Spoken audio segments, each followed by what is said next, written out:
communication strategist Frank Luntz. Frank, always great to have you on and talk through some of this stuff. I first want to get your thoughts on this new polling we got from the New York Times and Siena College over the weekend. It's those critical battleground states, Michigan, Pennsylvania, Wisconsin, and we saw some movement for Harris. To be clear, it's still too close to call, still within the margin of error there. But is it fair to say, Frank, in your opinion, that this enthusiasm that we've seen anecdotally and in the crowd's donations is translating into actual support? It's more than fair. It's accurate that the change over the last 17 days has been significant. It's meaningful and measurable, and it's being led by younger women who had opted out of this campaign and now see someone who they can relate to and someone who they want to vote for.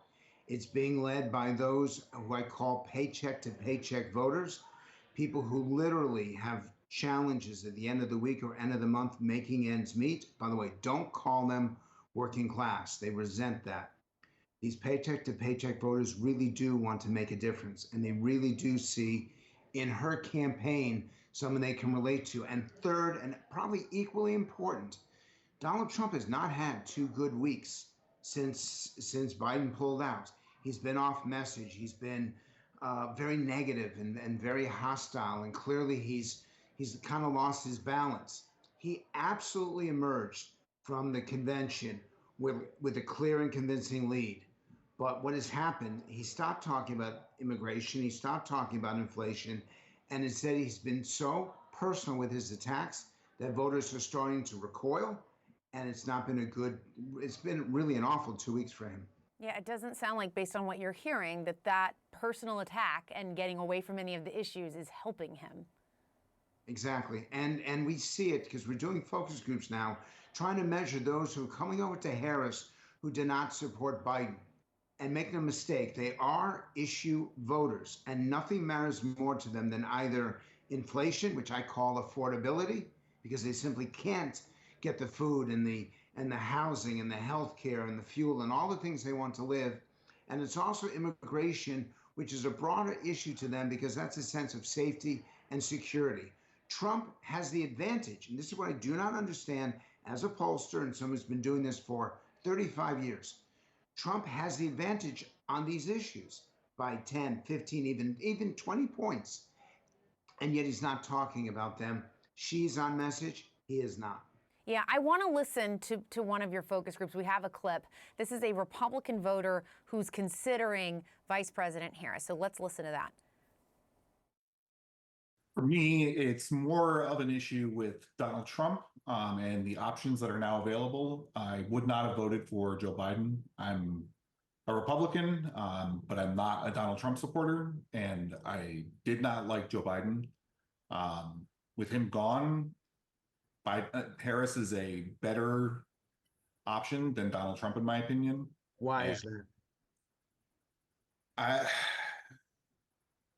As much as I disagree with some of her policies, I think that the country is headed in the right direction, and under Donald Trump, it would not be headed in the correct direction.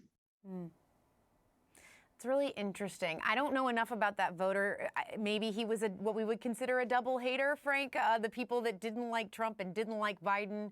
But we have seen movement in Harris's direction in those types of people. But his particular sentiment that he was just talking about, did you hear that often? Yes, let me clarify this. If this is an issue-based campaign, Trump still has the advantage. Not only am I not calling him out, she is winning right now. She is absolutely ahead.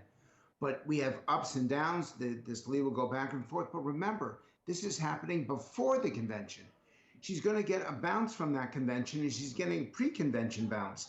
If it's about issues, Trump is much more likely to be successful. If it's about attributes, Harris is much more likely to be successful because, quite frankly, people like her more than they like him. It's something that if he's watching this right now, his head is exploding.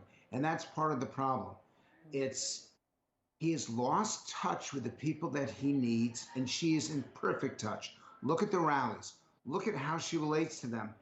The challenge is what happens when she has a press conference. What happens when she faces people like you asking questions like yours? That's significant. She hasn't had to do it, and eventually she will be forced to do so. But as it's happening right now, her attributes versus Trump's issues, she's got the lead.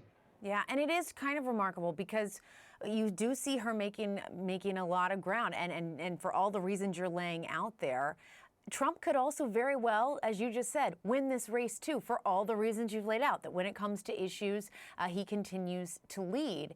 And yet, he continues to choose to focus on the personal attacks, which Well, just don't work, according to you. We have never had a situation where the country was more believing, more universal in believing that we're off on the wrong track, believing that it's harder to make ends meet today than it was 3.5 years ago, believing that we're worse off today than we were 4 years ago. Donald Trump should be winning based on those beliefs, and they are widely held, and the spread is significant, and yet he's not. And the reason why in the end is Donald Trump, the persona. And it's fascinating as a pollster because this is going to determine who wins on election day. And that's why messages and advertising and shows like this and press conferences, it all matters. 4 weeks ago, Joe Biden was the Democratic nominee. Today, life is completely different, and who knows how it'll be 2 weeks from now. That is absolutely true. We are going to all watch as it unfolds, and then the voters are going to decide in the fall. Frank Luntz, thank you so much. Thank you.